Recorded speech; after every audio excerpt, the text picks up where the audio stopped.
All right, everyone, you're getting some bullshit lately with regards to the Korea situation. In fact, some of the corporate media doesn't want to talk about Korea at all at this point because it's a victory for Trump. They probably did some polling and realized that people ignored them when they said no, Trump had nothing to do with it. It was all President Moon and Kim Jong Un and Kim Jong Un's sister. Had nothing to do with Trump. Pompeo's visit didn't matter. His China stuff didn't matter. Nothing mattered. Trump is just dumb. It's basically what the New York Times and CNN said. But now they're trying to minimize it, at least sporadically. They're saying, oh, well, it doesn't matter that North Korea is willing to close its nuke site and stop developing and shut its reactor down. None of that matters. It's just symbolic because, the test site already collapsed, so they couldn't use it anyway. Well, let's put it this way.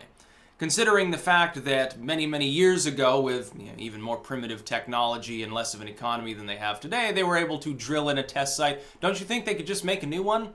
I think they probably could. If they really wanted to continue developing weapons, it'd take them a couple of months to drill one in and they could continue their underground testing.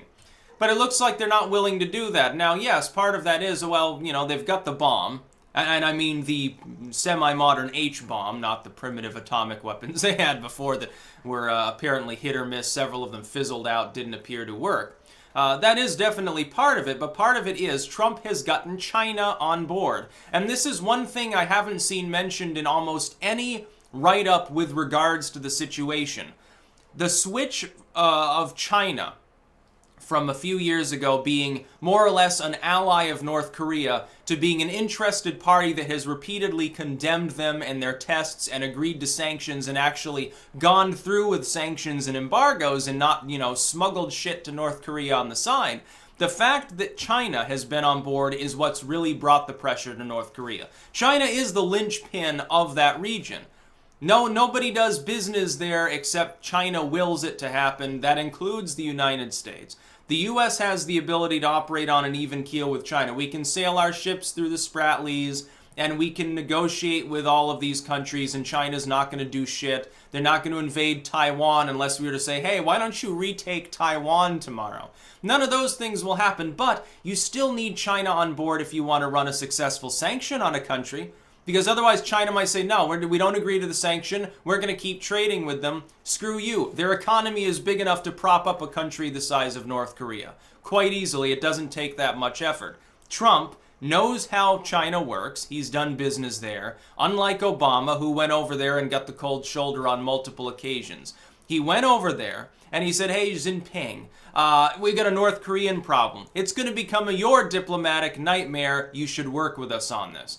And whatever he said in private to Xi over there worked. And now China's on board. That's why North Korea is at the bargaining table. Now, it may take years for a treaty to be signed. The greatest hope right now, and with the South Korean president apparently being quite optimistic to the point where he's saying that Trump should get the fucking Nobel Peace Prize, I have some hope of this. The hope is that this summer there will be a peace treaty. Once a peace treaty is signed and the war is over, it no longer, by the way, even matters if North Korea has nuclear weapons.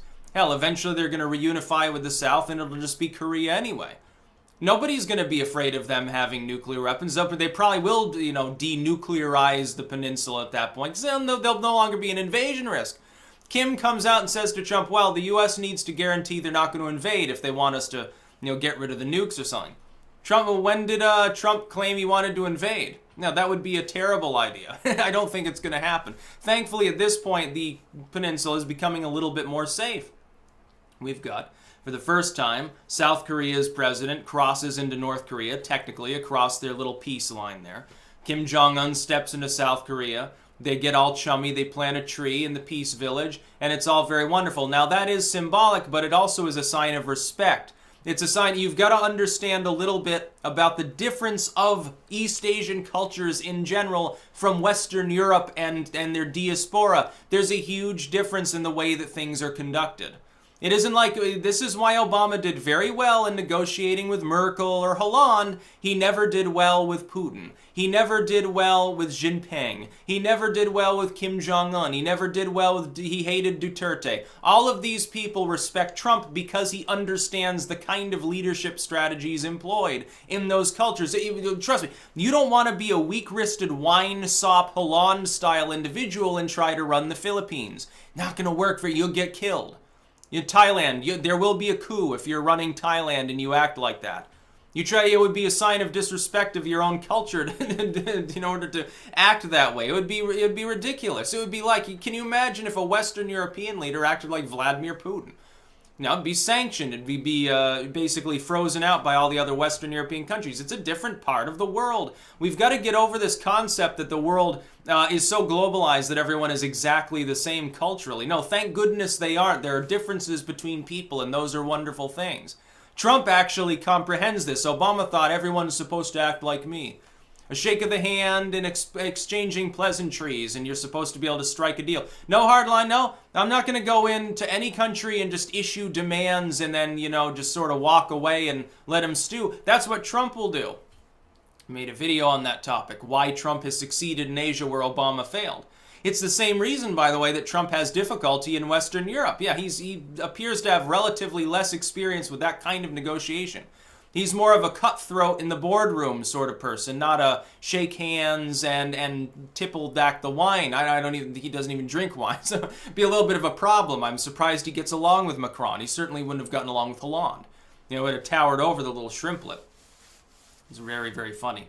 But attempts to minimize progress by saying, well, Trump had nothing to do with it. Ultimately it was China. Ultimately it's the DPRK. Oh, they won't denuclearize. Oh, they still have the bomb. Oh, yeah, the test site collapsed, so they can't use it anyway. None of these things matter. Trump's negotiation style is what won the day. Now, this isn't to minimize South Korea's leadership, China's leadership, and North Korea's leadership all being part of that process. But the United States had to get tough in order to get China to agree to the sanctions that led to the situation where you had a summit in the first place.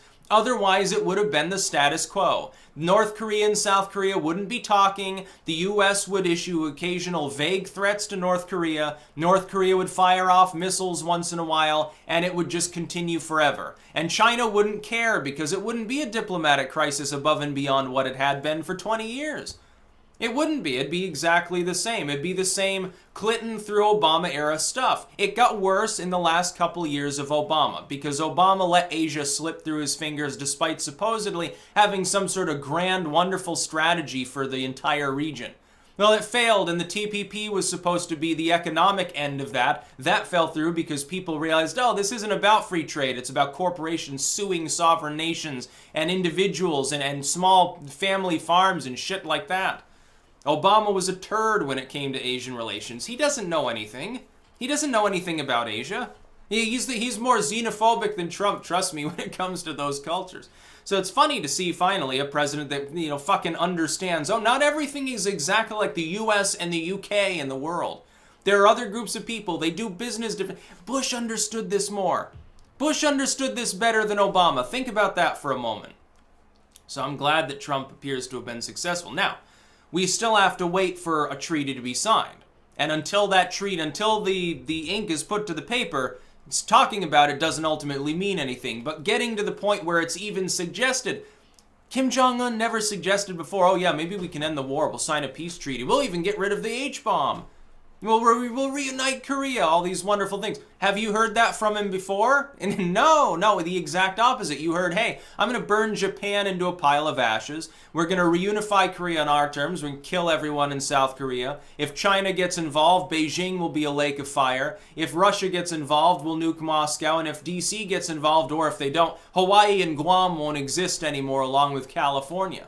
The latter being something that a lot of people cynically said, hey, who cares, essentially. No, it is a success. So far, it has been nothing but success for the last few weeks in Korea. Attempts to minimize it are laughable. And they're usually, apparently, they're written by people who don't know anything about the situation. That's about all. Peace out.